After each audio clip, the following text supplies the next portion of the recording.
السلام عليكم ورحمة الله. مرحبا بكم معايا فيديو جديد ووصفة جديدة على قناة بشرى مفيد اللي هي قناتكم. كنتمنى تكونوا بخير وعلى خير، أحوالكم طيبة. اليوم إن شاء الله غادي نشارك معكم أسهل طريقة لتحضير غريبة البهلة، كتجي زوينة ومشقة ومقرمشة وناجحة من أول تجربة، إن شاء الله تنجح معاكم. مع واحد الاضافه اللي كتخليها تجي قابطه في راسها، ما كتجيش مفرته بزاف، كتجي زويونه وكتصبر مده طويله. بقاو معايا باش تعرفوا على المقادير، طريقه التحضير. فالمقادير غادي نحتاجو نص كاس ديال اللوز مطحون بالقشور ديالو، وكاس عامر ديال الزيت، وكاس معامرش ديال السنيده وكنطحنها شويه، كنخليوهاش حبيبات، كنطحنوها. نص كاس ديال الزنجلان محمر ومطحون، وعندي بيضه، عندي معلقه صغيره معامرش ديال القرفه، وعندي نص معلقه صغيره ديال الملح لتعديل الذوق، عندي نص رابعه ديال الزبده مذوبه، وعندي الدقيق على حسب نوعيه الدقيق، يعني على حسب الخليط وعلى حسب النوعيه ديال الدقيق، يعني كاين الدقيق اللي كيشرب، كاين الدقيق اللي ما كيشربش. عندي واحد الاناء اللي غادي نخلط فيه، وعندي ساشيه ديال خميره الحلويات من فئه 7 غرام. اول حاجه غادي نديروها، غادي نضيف السنيده ديالي في الاناء كما كتشوفوا راني طحنتها، ما كنخليوهاش حبيبات. غادي نضيف عليها القرفه، وغادي نضيفوا عليها داك الملحه، وغادي نضيفوا عليها حتى البيضه. والسر للبنات اللي كيخلي هاد الحلوات الغريبه قابطه في راسها وما كتجيش مفرته بزاف، واخا تبقى مده طويله كتبقى قابطه في راسها وكتبقى مقرمشه، هو هاد البيضه. ضروري تضيفوها للغريبه ديالكم، راه كتجي ناجحه وكتجي زويونه ومقرمشه وقابطه في راسها، ما كتجيش كما كتعرفوا الغريبه البهله كتبقى تجي مفرته شويه وما كتصبرش مده طويله. صافي هنايا راني ضفت كاع النواشف ديالي، ضفتهم مع هذيك البيضاء والسكر. غادي نضيف الزبده واني كنخلط كما كتشوفوا، كل حاجه كتضيفوها كتزيدوا تخلطوا الخليط ديالكم باش كاع العناصر تنسجم مع بعضياتها.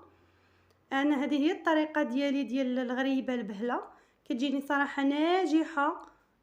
كلشي كيتعجبو، كتجي زويونه بزاف، كتجي مقرمشه، كتجي لذيذه. خصوصا داك اللوز كيخليها تجي زوينه بزاف، فيها واحد النسمه رائعه. ولا ما كانش عندكم اللوز تقدروا تعوضوه بالكاوكاو. غادي نضيف كاس ديال الزيت عامر، وانا كنخلط كما كتشوفوا العناصر راها منسجمه مع بعضياتها، وكطلع منهم واحد الريحه يا سلام ديال القرفه وديال الزنجلان كما كتعرفوا كيتواتاو مع بعضياتهم واللوز. صافي غادي نخلط هذا الخليط، وغادي نبدا نضيف الدقيق بالتدريج. الدقيق ضروري يا البنات تضيفوه بالتدريج، يعني ما تضيفوش في خطره واحده تقدر تقساح لكم العجينه، خاصكم تبقاو تضيفوا نتوما كتخلطوا. صافي غادي نضيف شويه الدقيق، وعاد غادي نضيف ديك خميره الحلويات من فئه 7 غرام. صافي غادي نضيفها وانا كنخلط العجينه ديالي. وهاد العجينه الصراحه راه ما كتدلكوهاش بزاف، ما كدوزوها لا في حكاكه لا في حتى شي حاجه، غير كتجمعوها وكتكوروها كتجي رائعه، كتجي صراحه زوينه بزاف. معتمده عندي وكتعجب، يعني اللي كلاها عندي كتعجبو. كما كتشوفوا انا كنضيف الدقيق وانا كنخلط. ما تنساوش اخواتي الا عجبكم محتوى الفيديو دعموني باللايك واشتراك في القناه فضلا وليس امرا، وبواحد التعليق زويونه ومحفزه بحال ديما.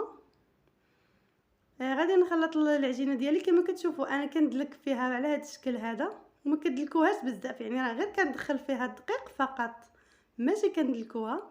صافي انا دابا راني بديت كنضيف الدقيق غير بشويه، واني كنجمع العجينه ديالي حيت صافي قريبه غادي تجمع ليا. هكا الخليط ديالها كيكون على هذا الشكل، هذا القوام هذا. صافي راني غادي نزيد غير واحد شويه. صافي العجينه ديالي هي هذيك. صافي غادي نخليها بين ما وجدت اللاطه، يعني واحد دقيقه ولا جوج. كما كتشوفوا معايا راه العجينه مع فيها الزبده كتبدا تنشف، وغادي نبدا نكور العجينه ديالي هكا على شكل كويرات. وحاولوا ما امكن انكم ديروهم كبارين شويه، يجوا شويه كبارين وعاطين العين، ما يجوش صغارين، لان الغريبه البهله كتبغي تكون كبيره شويه زوينه، كتبغيش تكون يعني صغيره بزاف. كما كتشوفوا معايا اللاطه راني فرشت ليها ورق الزبده، دهنته بالزيت طبعا، وفي هذه الاثناء راني شعلت الفران ديالي كيسخن، لان البهله كتبغي الفران يكون سخون باش غير كتدخلوها كتنقصوا العافيه، كتخلوها متوسطه باش كتدخلوها هي طيب. صافي غادي نستمر على هذه الطريقه هذه كما كتشوفوا معايا. ديروا كويرات متساويين يكونوا كبارين شويه عاطيين العين. صافي غادي نستمر على الطريقه هذه حتى نسالي الحلوه ديالي ونرجع معاكم باش ندخلوها طيب. بعد ما ساليت العجينه ديالي راه خرجت ليا تقريبا لاطه ونص، نص راني درتو في واحد اللاطه صغيره، واللاطه الكبيره هي هذه راه كتشوفوا معايا عامره. دابا غادي ندخلها للفران وغادي ندخلها لتحت، والعافيه تكون فوق الوجه ديالها حتى تشقق، عاد نطلعوها الفوق تكمل الطياب ديالها. كما كتعرفوا الغريبه السر ديالها غير في الطياب ماشي في العجينه، ما في حتى شي حاجه، يعني الطياب هو السر ديال الغريبه. غادي ندخلوها من التحت حتى تشقق والفران يكون سخون. كما كتشوفوا معايا انا عندي هنا فرن ديال الغاز، راني نقصت الفران خليته يعني على عافيه متوسطه ودخلتها لتحت حتى تشقق، عاد غنطلعها الفوق تكمل الطياب ديالها. صافي بعد ما طابت راه راني خرجتها، كتجي على هذا الشكل هذا.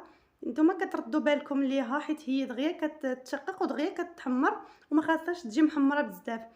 صراحه راه كتجي رائعه، صدقوني غادي تنجح معاكم من اول تجربه، كتجي رائعه. قدموها هكا لوليداتكم ولعائلتكم خصوصا لفطوره العيد بالصحه والعافيه، وكنتمنى تعجبكم. وإلا عجباتكم ما تنساوش اخواتي تدعموني باللايك واشتراك في القناه فضلا وليس امرا، ونشوفكم على خير الى فيديو قادم بحول الله.